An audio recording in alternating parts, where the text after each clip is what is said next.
There's so many. Okay, I'm killing Justice League. I'm marrying Iron Man, but I'm snogging the hell out of the Winter Soldier. How about you? Great. Snog Cyborg from Justice League. Okay. Kill Bucky. Yeah, kill Bucky.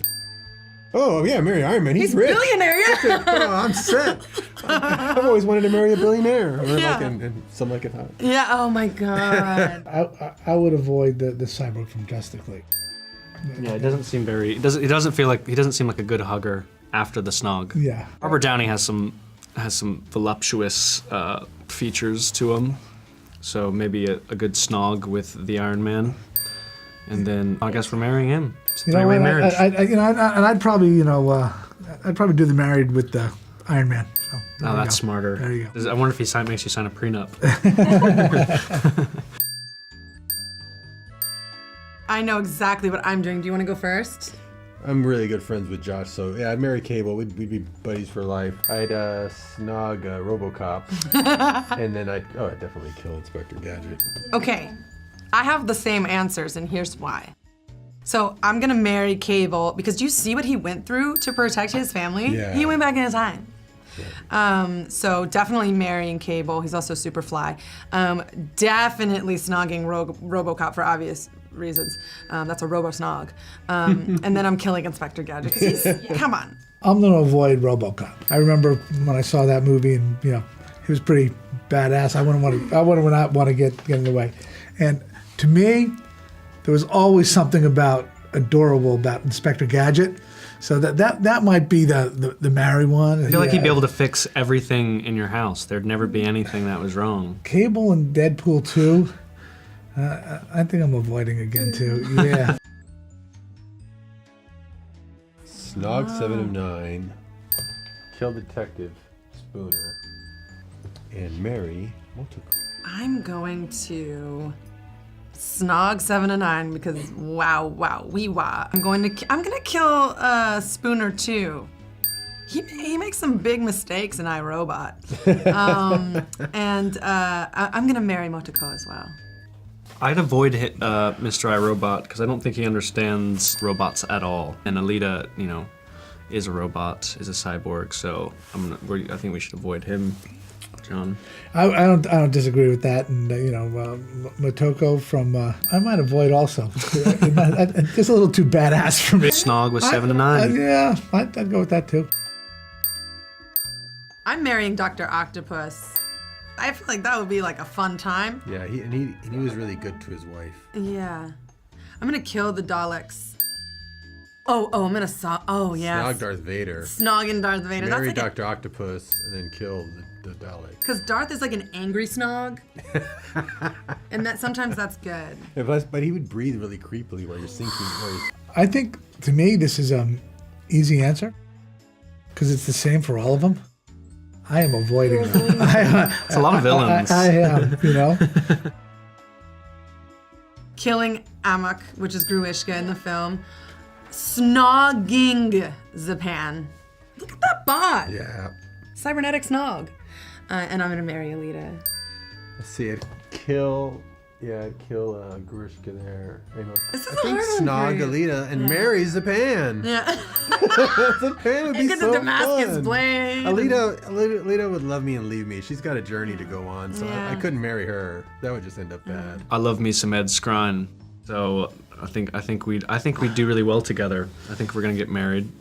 Snog Alita, because I'm used to it, and then you gotta avoid Grishka. He's just not a happy man. And I'd avoid personally Zapan a little bit. He intimidates me, and Grishka's just too fierce. And I would follow Alita anywhere. Well, one of my favorite times was when so Mahershala came and he kind of had to shoot out all of his We have to scenes. finish him up quick. 'Cause he's like nominated for an Oscar. His wife was about to have their a baby. first baby, and so everything was really coming together for Everything was Mahershala. happening at once for him. Yeah, so there was such a palpable energy, and also he's just really a And he's having joy. to figure that character out, which Yeah. is a dual role, and it's that switch that he does. And he's still, finding that. So it was, the pressure was on, but a great pressure. Yeah, we And really he's used so that. cool and calm under pressure too. He's the best. That it was just by we finished and we give him his congratulations, he's done and he's about to go fly up and see his baby be born, and then he won the Oscar like a few weeks later. I mean, it was like crazy. Yeah, that was like magic. Yeah, that was like magic. And then crazily enough, I saw, this was one of those mindfuck moments where I went to see Moonlight with Christoph Waltz. That's right. Because we would hang out, in our off time. So I'm just like, I'm watching Moonlight, Mahershala Ali, that's Christoph Waltz, It was so That was fun, yeah. awesome. That was just so awesome. Yeah. I had a great time working with Christoph. I found him particularly funny because he's such a good actor, but also he's good value. He's very entertaining. And Mahershala is great. And it was just nice working with the cast. When we filmed the cathedral scene where Kian and Rosa are on top of the cathedral, because I think that for me, and watching them pull that off dramatically, you see their relationship develop right in that moment. It's also the scene where Alita says one of my favorite lines, which is, "I'm just an insignificant girl thrown out with the trash," because that embodies what this story is all about. It's a story of telling people that no matter how insignificant you think of yourselves, there's still a hero inside of you. And in that scene, it's about his dreams. And his character changes because he realizes later that's not what's important, those dreams, that he can find what's important right there. Yeah. I'd have to say, as far as process goes, there wasn't, they created such incredible, vast sets. So what was actually fun is there's only really one scene that I worked on full green screen, and it was this big supply tube scene, one of the last scenes of the film. And being able to work on that, being able to put the motion capture suit on for the first time, that was just really cool to kind of see all all the tasks that they were going to have to do and how they were going to pull it off. I think it's interesting because we're giving you two very different answers, because my perspective is from the outside. I'm the observer, I'm the watcher. Kian's from the first person, he's from the inside. This is what I did, and this is why it was exciting to me. And Yeah. I think that's a very interesting dynamic. Yeah. We were filming the kissing bridge scene, and it's this very intimate, sexy in a way, very lovely, beautiful moment where they kiss for the first time.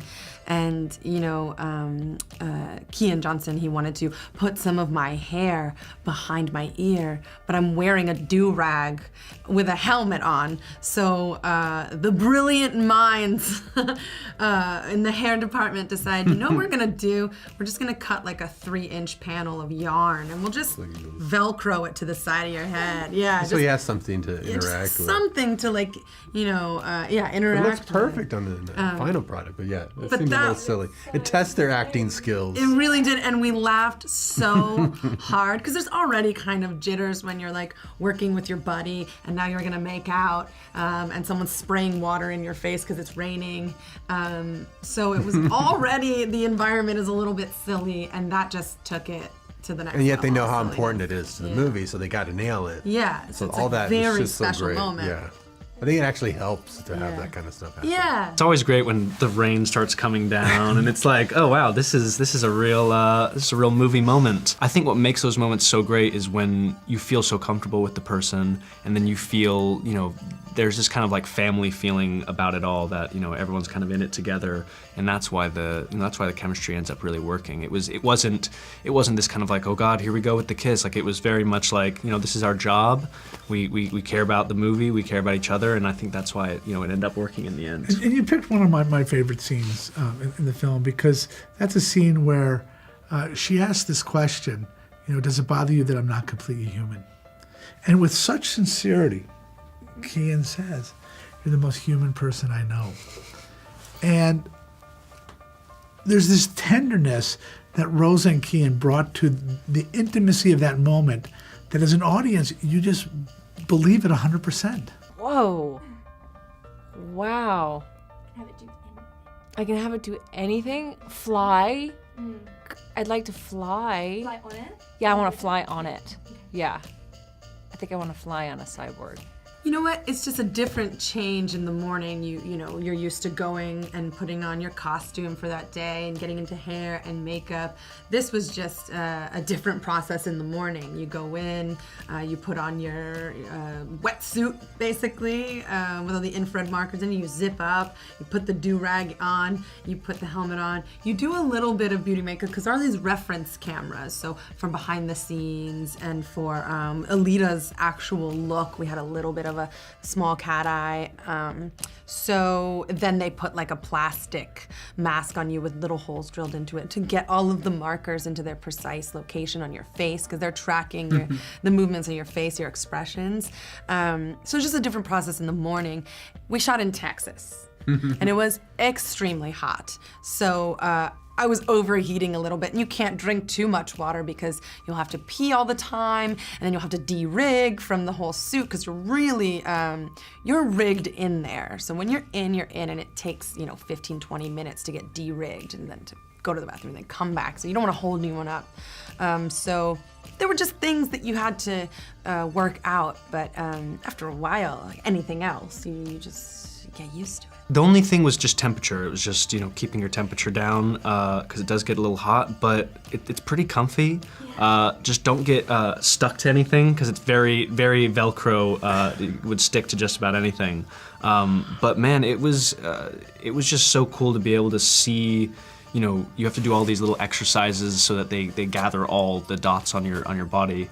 I'm probably botching this, no, you're this doing whole great. thing. But yeah, just kind of, finding out how they're able to, monitor all these movements on your body. You have to, touch your toes and do all these little things. So I think just learning the process of performance capture was really interesting. I think that it's great that this young girl, I think it's a great, for girls going to see movies, she's at the center of it.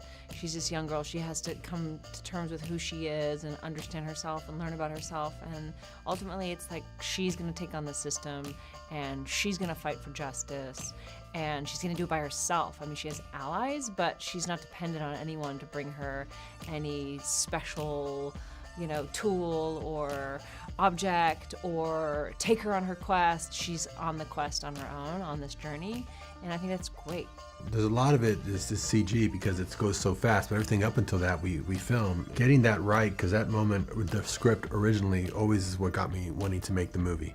When we find out they're all trying to kill her, the dad's trying to warn her, and she sizes up. So we had all the actors there, so she actually was there with all of them, at the checking them all line. out and saying, who's trying to kill me? All of them trying to kill her. And just the looks that she gives them, where you see she's not afraid, but she's focused. And she's gonna go for the ball. I mean, it was amazing. So she captured that determination. I was like, yes. And I love that So line. excited. She's like, before he tells her, she's like, wheels up. She's like, hey everybody, take it easy on me, guys. And then Ito comes in like, they're trying to kill you, and she's like, oh, okay. Yeah, changes. She goes into battle mode. Yeah. So I did some skating for sure, and I think I got a little cocky to the point where there was this one scene where Hugo kind of skids up and stops standing right in front of Alita and says, "Hey, how's it going?" And I was like, I can nail that first take. I skid up and just hit the ground. All right, I'm gonna give it another go. First take, slide. And I'm trying to be as suave and leading man as possible, and I was just falling on my butt every single time. No, he's not giving himself enough credit. Now, we did a full-on screen test with Kian with some other actors, and he rose to the top easily. And we knew about his acting chops. What I didn't know in the moment was his physical abilities. I didn't know, for example, that he was in Billy Elliot on Broadway and that he could dance and he could move. And he picked up this rollerblading right away, and it makes it very natural in that sequence. And that sequence was fun for me because not only did we have Kian and other people, but we had some of the top inline skaters in the world, 5-time world champions, performing these things right out there on a set. And when you're on the set, it wasn't, again, green screens. They were doing these gags, and the crew is just watching it in amazement with their mouths open. Yeah, even the first day before we'd even were shooting, they were just kind of like playing around on set, and some of the tricks that they were able to pull off with such finesse, it was absolutely incredible. And I think that's why it worked so well in the end. the shoes that they're wearing in Alita are motorized, and it was cool to see that these athletes were able to create what it would look like if they were motorized, even though they were really just pushing themselves.